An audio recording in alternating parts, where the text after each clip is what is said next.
If you're a maintenance supervisor for a commercial property, you've had to deal with everything from leaky faucets to flickering light bulbs. But nothing's worse than that ancient boiler that's lived in the building since the day it was built, 50 years ago. It's enough to make anyone lose their cool. That's where Grainger comes in. With industrial-grade products and dependable fast delivery, Grainger can help with any challenge, from worn-out components to everyday necessities. Call, click Grainger.com, or just stop by. Grainger, for the ones who get it done.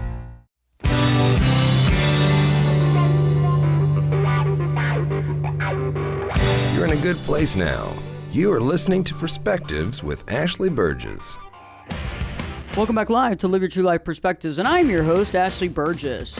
On today's show, we're talking with an author who has not only created multiple books, but also a trilogy. And it's interesting when you talk to authors that are really on the cutting edge of creating content, for adults, but also for teenagers and children, but how that content can be riveting, it can be very interesting, there can be pieces of history, but also some pieces of spirituality and some soulfulness that I think is a must and a need in today's literature. And it's interesting because I found that when I was growing up, I remember I was always looking for books that really connected with me, connected with who I felt I was as, like a budding child or adult teenager, and being able to connect with the characters, understanding their perspective, but better yet, kind of feeling as though I was almost a part of that kind of life or culture. And so when you find someone that is creating this type of content that is so interesting and in-depth and has a story and has a historical component and really has that component of, doing the right thing, making changes, and then that spirituality component, you definitely want to bring them on the show.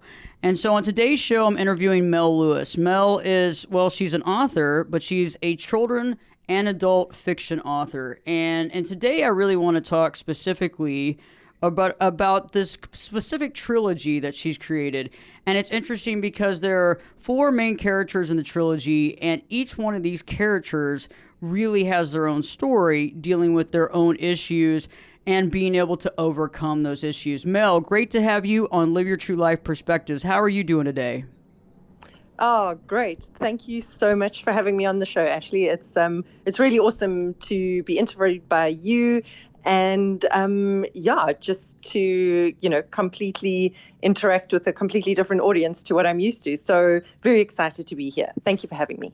Mel, real quick, before we continue into talking about the trilogy and the characters and the impact that they have, give us a little more backstory. Tell us a little bit more about where you're located and kind of also, your quest as an author and why, you've written these books and why you choose to be a children and adult author.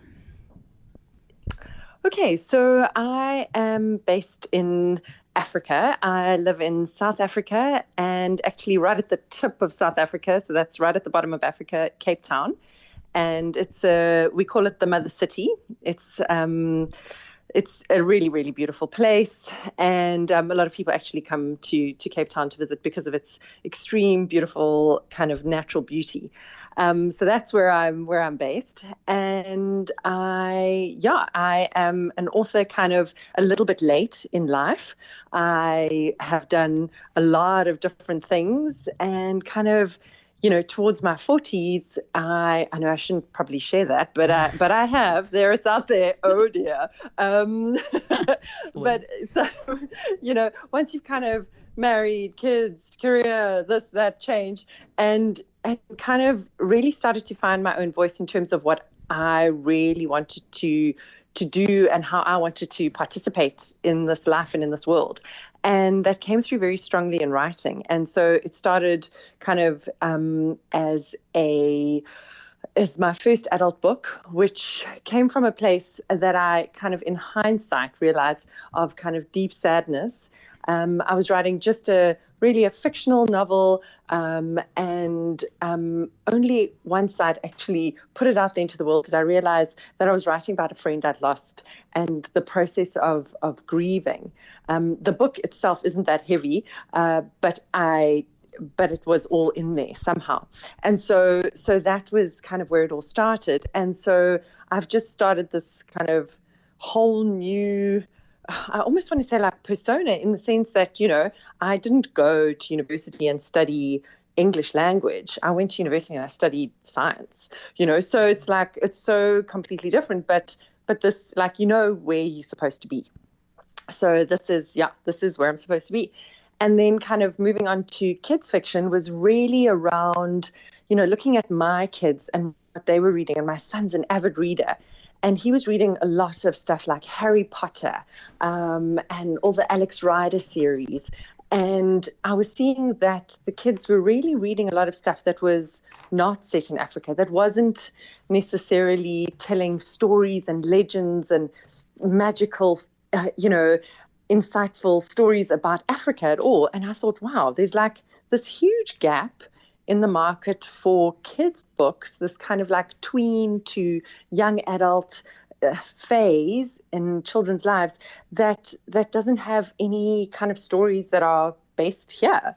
And why not? And so started kind of going down this, road or rabbit hole, and really finding out about how I could create a story for that type of age group, kind of aimed at like my son. And he actually is one of my first readers. He often gets like a first draft, and then he sits and tells me about all the typos. But it's really that's kind of where the kind of writing process all started and where it's going. And into the future, I hope to carry on writing. I'm currently about to launch a second adult novel, probably end of Feb, March. So that's happening. And then I'll be writing a kind of murder mystery series as well, also aimed at adults. And then in terms of the kids' books, hoping to kind of actually make those, either turn them into some kind of visual, so maybe a movie or something like that. I don't know, I'm just putting it out there.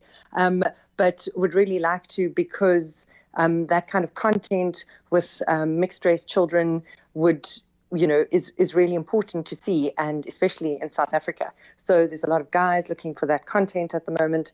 So who knows? I suppose the sky's the limit, and it's just a case of time in amongst life getting to everything. But I write every day, and I kind of do as many words as I can, and kind of step, one foot in front of the other, and slowly it gets done, basically.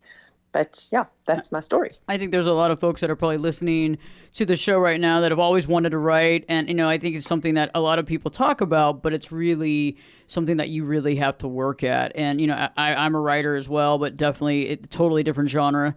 The self-help is totally different, but, it's like it takes work and it takes dedication. And sometimes, there's days when you're like, everything comes to you. And then there's days where you're like, you throw in the towel. But when it comes to this trilogy, Libertalia, and this trilogy is very interesting. And I like the fact that it is set it's set in Africa, because you're right there. I haven't seen a lot of a book set in Africa. Let me ask you, how much do you believe that impacts a child or a teenager reading that, when a book is actually, based in the country, in the area, in the place that they live?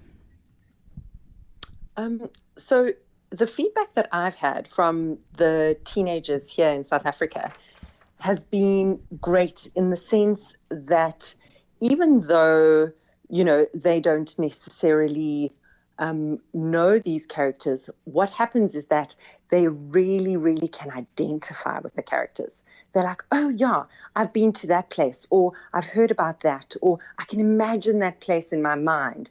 And they see a completely new world within context.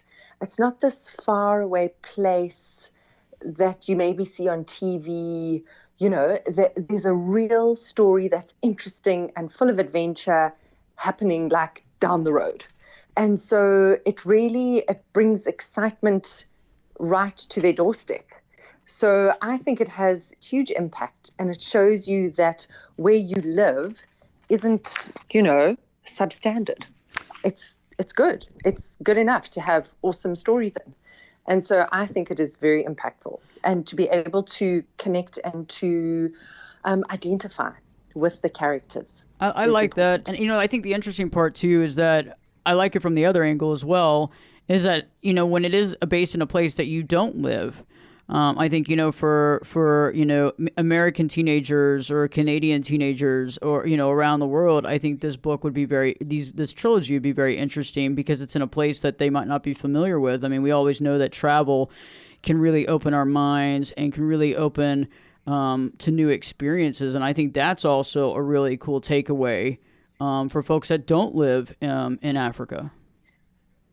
Definitely. I remember reading about Hong Kong as a child. I read those Taipan books, probably not appropriate reading for a young teen, but anyway, I loved them. I was learning about Chinese culture and about Hong Kong and all these amazing places and people.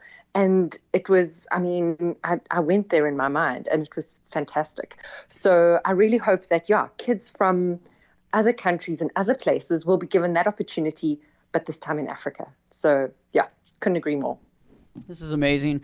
We have a lot more to discuss, so you'll want to stay with us. Mel's going to be here the entire show. We're going to be talking more about the trilogy, more about the characters, the various callings of the characters, the impact of that, and how these books, impact the reader. And I think this is so interesting because I'm very fascinated with books that impact us in a positive, healthy way, and that is what we're dealing with today. So I look forward to it. So stay tuned.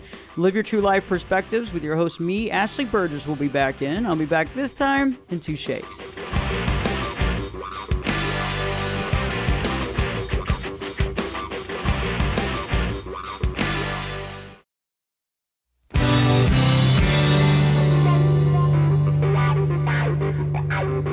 Turn it up and jump in the deep end on Perspectives. Now, here's Ashley. Welcome back live to Live Your True Life Perspectives, and I'm your host, Ashley Burgess. On today's show, we're talking with Mel Lewis, children and adult fiction author, and specifically today, we began talking about her latest trilogy. And Mel, it's great to have you on the show, and let's talk some about the characters in this trilogy. Let's talk about the 4 main characters. And I don't know which one you want to talk about first, but I think I would probably want to start with William is one of my favorite characters in the trilogy for multiple reasons, from the self-help component concept and from seeing him be able to blossom from a situation. Can you talk more about that character? Absolutely. And I can agree more. William is absolutely one of my favorite characters too, although it is always tricky to say that because, of course, they are almost like my children, these characters, and so I have to love them all equally.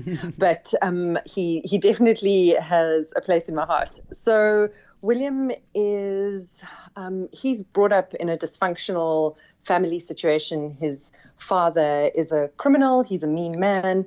And he treats his children badly. He punishes them. He hurts them. He's horrible. So William grows up in this environment. So he doesn't really understand love and kindness and friendship. And, he's been pulled from school to school all over the world. So when he meets the other 3 characters who are all at the school that he arrives at, in kind of the Eastern Cape of South Africa, he is kind of like, why are they being nice to me kind of thing. And slowly, through their normal kind of kid kindness, they start to kind of peel off the layers, that he's been putting on in order to survive in his world. And he is now turning into this other person that is actually inside this hard kind of shell of a guy. And as the books progress, slowly we kind of peel off these layers and we see who he really is. And I think it's just a fantastic journey because I love who he's turning out to be. So he's a great character, and it's so nice to work with him because he's evolving. I like it because I feel like so many people, so many children, so many teenagers, we all know that we can be somewhat a product of our environment, and dealing with the family dynamic is so critical. And if the family dynamic is anything but, healthy, or if we have some challenges or, some violence or some narcissism or whatever it looks like, it's hard because they've been trained around that. And I think it's interesting how you basically help him come out of that shell through the help of the other characters. Awesome. Yeah, thank you. And I mean, those characters are what really does turn him around. And I mean, most specifically, if I may go on to the next character, the main character really is Karabo. And Karabo is the one who I would say almost works the hardest she sees something in him that the others in the beginning really don't. They're like, seriously, this guy is such a dweeb. And and she's the one that she's just like, no, there's something there, you know, she can see it, and she can feel it. Sure, there's a little bit of a pash, but it's really, you know, she knows that he is a good guy and she believes in him, and she just can't help wanting to be friends with him. And so yeah, but she's got a completely different journey and different struggle in her own right. So she's your kind of classic sporty academic student. She just wants to be on the, I think in America you call it field hockey. We just call it hockey. She wants to be in the hockey team, and she wants to kind of make, you know, province. So that's like, you know, kind of a step up. And she just, you know, wants to excel and be a great kind of teen. Like, that's her vibe. And then she gets a calling from her ancestors. And so that is very much a spiritual calling for her to become a healer. And this actually does happen to a lot of young people in South Africa, where they get this calling to be what we call a sangoma, which is a spiritual healer. And she gets this calling, and she's like, what? She's a modern kid going to a fancy private school, doing her thing, and now she's got this whole ancestor thing going on. And she's like, what is this about? And she wants to reject it, but she can't. You know, it's not something you can just go, I don't want that. So her struggle is learning to integrate her calling into her modern existence. And I really wanted to play with this struggle because it is something that does happen to people, and see how she could cope with it, and she could maybe use this gift, this talent, and how she could bring that into her life, and she does. And so her journey to me is also very, very exciting. Yeah, so she couldn't do it though without her bestie. She does have a bestie who is called Isla, and Isla is also a lovely girl, sporty, academic. Her and Karabo have been mates forever, but she's quite taken by boys, good old Isla. She's also quite pretty. And she also actually is great for Karabo in terms of that she grounds her. So it's easy to think, oh, Isla might be Karabo's sidekick, but Isla is very much her own person, but she really, really helps Karabo to just kind of sometimes get out of her head and her mood swings. And as the books progress, there are times when Isla really shines. And then there are times when, she looks like a ditz. So she's a very kind of interesting character who is, she is sometimes torn. She can quite easily manipulate situations, but she's actually a really good person. So she struggles also to kind of manage that. And I think that's also part of growing up as a teen, is that, you learn, oh, okay, if I say that, that's quite a mean thing. Gosh, okay, mustn't speak to people like that. So was exploring a lot of kind of self-learning through her as a character. And then the final character is Mzi, which is a shortening of the name Mzilikazi. And this is where a lot of the history comes in as well. So he is the descendant of African kings from what is today modern Zimbabwe. And he is like the head boy. He's head of the rugby team, which would be like, I think, similar to like American football in terms of how much people love it. So he's like a stud, but also lovely, lovely guy. But but learns about, how what he thinks is his perfect family actually isn't, and how he internalizes that, and how he draws himself away from people in order to deal with that. So he also, even though he's, naturally gifted and talented and everybody adores him, he also has stuff to work through. So they sound like really complicated kids, but they're really lovely. They are just normal teenagers, but of course I had to, work them a little bit. They had to sweat to be in the book. So those are them. I love it, because when you think about it, nobody is simple. Everybody has a unique everything, and it's interesting because growing up nowadays with the media and the impact and everything that we're dealing with, the social phenomenon, the personal situations, the family dynamics. The ancestry, the way that we're supposed to live, the way that people want you to live. Your impact of your inner calling that's different from maybe how this world is. All these things impact, and I like how you've created these characters that are all dealing with these different things and then kind of coming together to kind of create a team that eventually has to get along and communicate and respect one another. Absolutely. Yeah, that's exactly what they have to do. And they need to, it's not a classic kind of adventure solve in terms of storyline, but there is, they do need to work together to figure stuff out.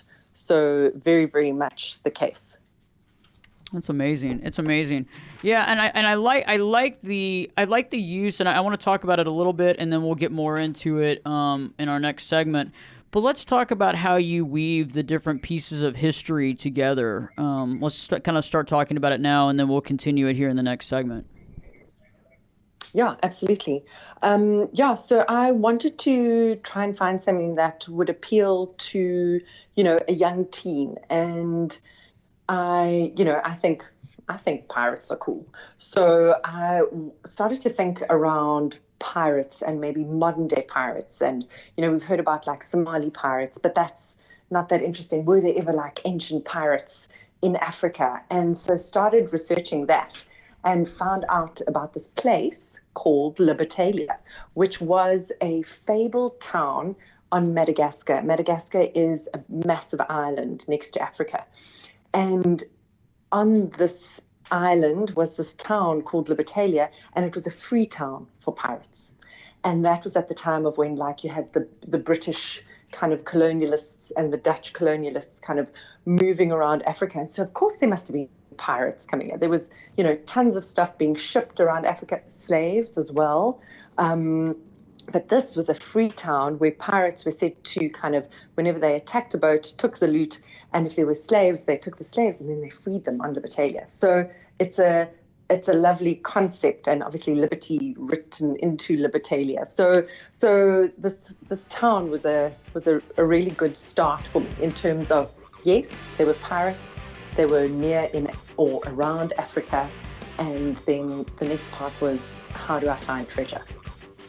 When we return, we'll be talking more about that, more of the Liberty and Libertalia, and how to kind of the interesting part of how this is weaved in and out by Mel, which I think is genius. So stay tuned. Live Your True Life Perspectives with your host, me, Ashley Burgess, will be back in. I'll be back this time. You know it. I'll be back this time in 2 shakes.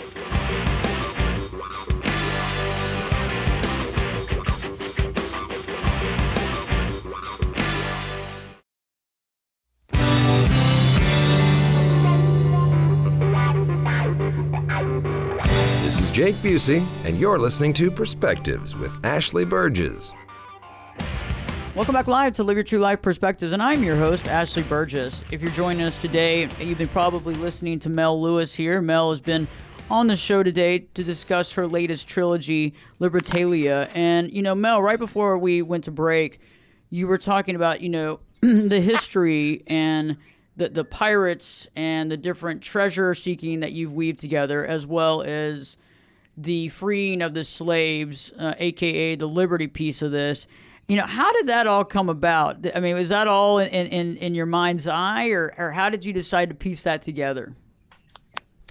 Well, that is all history. It's there. Like, in the history books. Well, okay, online, so not quite books, but it's all it's all there in terms of the history of these pirates that were in and around Africa. And I was just like, wow, this is the stuff they should teach at school. But that's true. They should teach this stuff in school. Yeah, they should. That would be great. I know, we only know about Caribbean pirates, right? So that's kind of where that started. And I was just looking for this historical pirate connection because I thought, cool, that's a good start. And then the obvious is like, well, where there are pirates, there are treasure. So that led me to look for lost treasure in Africa because I thought, well, I need to kind of pull some stories together here, and I'm looking for a historical fiction element. So I found out that there was this lost treasure, well, actually still is, this lost treasure, and it is from, there was a king called Lobengula, which is quite a mouthful, but Lobengula was said to have amassed piles of ivory, so elephant tusks, diamonds that his men had mined in South Africa and brought to Zimbabwe, what is modern-day Zimbabwe, as well as gold. So there were gold mines in Zimbabwe and also in Johannesburg. And his men and the people that were part of his tribe or his kingdom had amassed all this treasure. And he was apparently sitting on all this treasure. Then at the same time, you've got Cecil John Rhodes. So he was British, and he was the guy who said to the Queen, I will paint Africa red for my Queen. And his plan was to go from Cape to Cairo and turn all of those African countries into British colonies. And so what he did, he was obviously already here in South Africa, and his next place to overthrow would have been then what is modern day Zimbabwe, but kind of the city of Bulawayo. And Lobengula, this king with all this treasure, was there. And so what happened was that Cecil John Rhodes he went up to Zim and he completely destroyed Bulawayo and captured Lobengula and then tried to find the treasure. But basically they burnt this town to the ground and there was nothing left except a small silver elephant that they found kind of in the ashes. That was all of the treasure they ever found. And it was so interesting to me that this happened, that the story goes that Lobengula sent 5 guys away to go and actually, bury the treasure or hide it. And then when they came back, he killed them. And then he died. And so the story goes that this treasure does in fact exist. We just don't know where, it's a fable. And I think, that was the treasure, the kind of treasure that I was looking for, was that this lost treasure that could still exist. You never know. And how do I bring that into the story? And so then I started kind of working it back. So how do we connect pirates to Cecil John Rhodes, to Lobengula, and pull it all together? And it was such fun, kind of almost like taking a wooden spoon and then mixing it all together and kind of pulling together a story that was, vaguely historically correct. And, maybe I missed out on a few hundred years here or there, but it was really, really awesome because basically I'm a bit of a history nerd and I love history. So as a kid, I took history. And so, if you're the kind of kid who isn't interested about that kind of stuff, then maybe this would bore you to tears. But I hope that, kids are interested in learning about these kinds of things that happened in time and how that could evolve into a new interesting story. So that was really kind of where oh, cool. Yeah. So that was really how it all started. It was Pirates Treasure. How do we bring it all together? And then the story started forming. And then the characters, bringing them into that, because I had to have modern day characters in terms of the kids. I wanted them to be kids that current kids could identify with. They have cell phones, they have crushes, they have divorced parents. They have, it's modern day stuff that is real, so they can identify. But then you can have a little bit of fun with the historical stuff and how that historical stuff impacts these modern day kids. So yeah, that was how it all came together.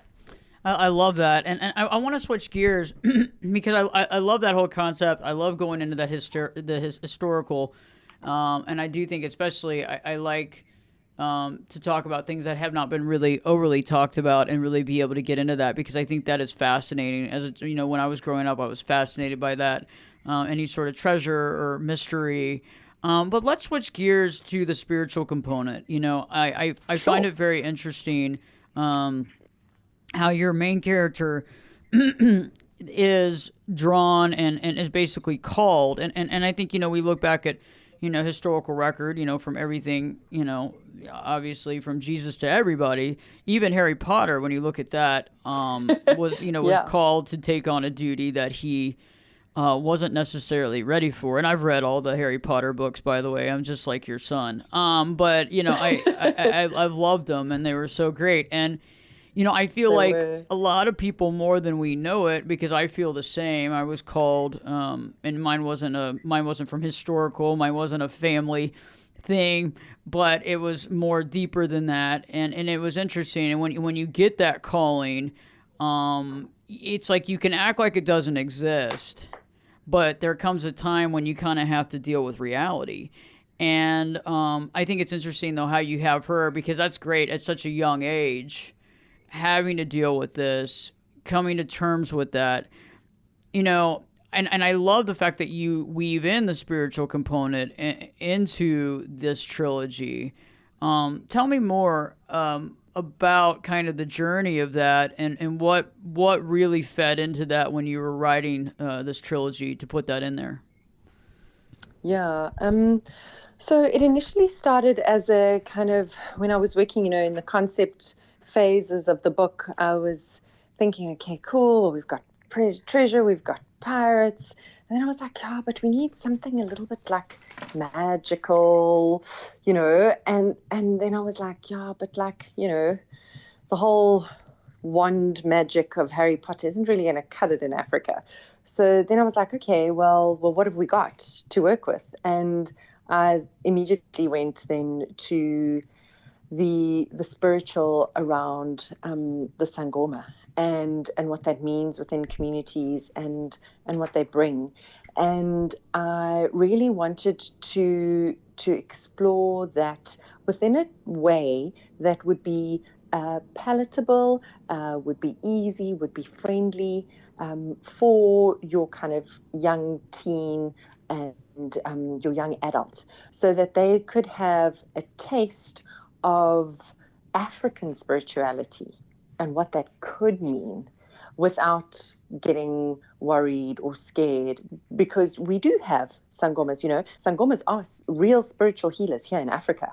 And I wanted to kind of bring them to light in a way so that it was easy for people to understand and not go into like heavy detail, but to make it a thing that was okay, and to show that, yes, Karabo was scared or upset and confused by this, but how she was able to conquer that and bring that into her life. And she now has growing kind of abilities. And the other character that I dragged in for that was her teacher. So when you are called by your ancestors in African culture, you then need to be trained by a current sangoma.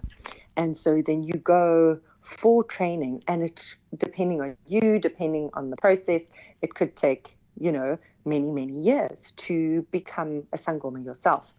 And I then drew in this lovely, I love her, the sangoma that is Karabo's teacher. She's an old crotchety woman, and she likes to give Karabo a hard time, and she hates William, and she doesn't think much of the others. And but she's quite quirky, and she is an amazing sangoma. She really sees stuff, and this character was so fun to create. So I really had a lot of fun with her, and that whole element of, teacher and pupil within the spiritual realm, and trying to bring that sense of spirituality through this other character, to try and show Karabo the way, if you want to put it that way. And and that was quite nice. But yeah, I hope I've done it all justice, and I hope that I have sensitively given enough information and insight to allow people to maybe then go and look up more information, or seek further insight and understand what the sangoma is and the process that's involved. I think it's great. When we return, we'll be talking more with Mel Lewis. We're going to ask her golden nuggets of wisdom, as well as how to find her, how to connect with her on social media, and better yet, how to be able to purchase the books for your kids and learn more about the adult fiction that she's also written as well. So stay tuned. Live Your True Life Perspectives with your host, me, Ashley Burgess, will be back in. We'll be back this time in 2 shakes.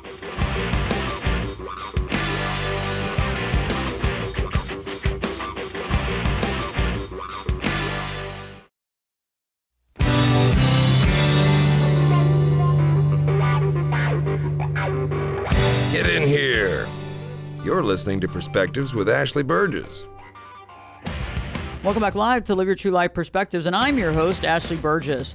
Mel Lewis and I have been here in studio talking about her latest trilogy and all the works that she has done. And right before the break, we were talking about the spiritual component and the spiritual calling within this book that I thought was profound. I feel like that's very important, because I think that many of us are called to do something that's more outside of ourselves. That's to help other people, to help the civilization, to help the folks around us, whether it's, grassroots or what. But I feel like to some degree, all of us have that depth of wanting to help, needing to help, and being there to help.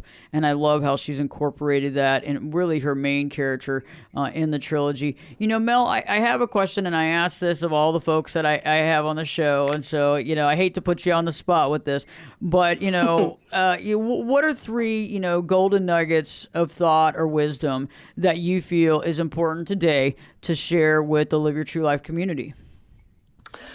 Wow. Okay. Those are big questions, but okay. So I guess for myself, and kind of starting this new year, I always do a bit of a, look back at the past year. And I feel like the thing that I really learned last year, and it's maybe going to sound cliche, was that in terms of people and the stuff that they carry with them, we really, really don't know what is going on with a lot of people. Mm-hmm. And, we hide behind our phones, we WhatsApp, we misunderstand the content, the context. We post, fake smiles on social media. And I feel like last year there was a lot of things that were misconstrued or misunderstood between friends. And so for me, a big one in this year is around really taking the time. If you feel someone's having a go at you or is not understanding you, picking up the phone. I know we can't always necessarily meet over a coffee in these times, but pick up the phone and have a conversation with someone and really understand them and really connect and hear their voice. So that's my one for this year that I'm going to try and definitely do a lot more of. And then the second one would really be about sitting within yourself, or having that feeling as though your heart is big and heavy and it sits within your chest, and you are now really within yourself. I find that often we get trapped up in our thoughts. They run away with us, the things we have to do, the things we should have done. I should be over here. I need to answer this email. I should be answering that WhatsApp. Have I done this? Have I got the groceries, the dog food? And we never really sit within ourselves and connect to ourselves. And things like meditation, exercise, just closing yourself in a room by yourself and sitting without a device are so important in terms of connecting with yourself and letting whatever is really sitting on your heart kind of come up. So I think we all just need a little bit more space and to give ourselves time to breathe, if that makes any sense. So that would be my second one.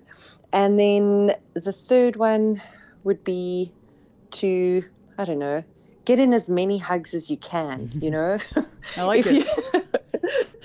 If you know, whether it's a fur baby, so, you know, a pet, or whether it's your kids or your partner, you know, hug people, really connect, you know, feel like chest to chest, heart to heart, and really, really connect with people and be real. And so I would definitely recommend lots of hugs. It's good for you. I love your 3 nuggets. Those are great. Those are inspiring. And I always ask that because everybody has a really unique perspective. And I think that's powerful to hear, you know, what goes through people's heads, but also things that are very important to the folks that I'm interviewing here on the show. So where do we find you? Where, you know, anybody that's listening to the show, listening to the podcast, where can we find you first off, social media wise? Okay, so social media wise, you can find me on Facebook and Instagram, and that is Melina Lewis Author. You can also connect with me on LinkedIn if you like desire to do so. It is it's much more kind of on the business side of what I do, but you know, if that's your preferred platform, that's great. I'm on Twitter, not that often, but I'm on Twitter as well as UltraMel21. But the easiest way to find me is really on my website, and that is melinalewis.com. So super easy. You can then connect to all my social media from there. You can drop me an email. It's all there. So that's melinalewis.com, and yeah, you can find out everything you need to know over there. Awesome. And then also, can you go online to Amazon for the books as well? Yes, you can definitely go onto Amazon. That's exactly where you get the books. You can get them as an ebook, you know, if the kids are on kind of an e-reader, or otherwise you can just actually get the print-on-demand books. So what that is that you just order a printed book off Amazon and kind of they print it up and send it to you anywhere in the world. So yeah, it's amazing. That's awesome, Mel. I have enjoyed having you on the show. I look forward to having you back on. I know that you're going to be continue writing. I know that you are prolific, so I look forward to having you back, and hopefully you'll come back on if you don't mind. Oh, I would love. That would be great. Awesome. Anytime. Awesome. Thank you so much. Powerful, and just love the books. And yeah, I just think it's what you're doing is great, and I respect it and admire it, and I think it's great reads for folks, and I think it'll be good for their kids as well. Thank you so much. I really appreciate you taking the time to have me on the show. So, yeah, thank you to you. Great interview with Mel Lewis. When you get a chance, check out these great books. The characters are wonderfully created. They're joined together with these other characters that connect with one another, tell a story.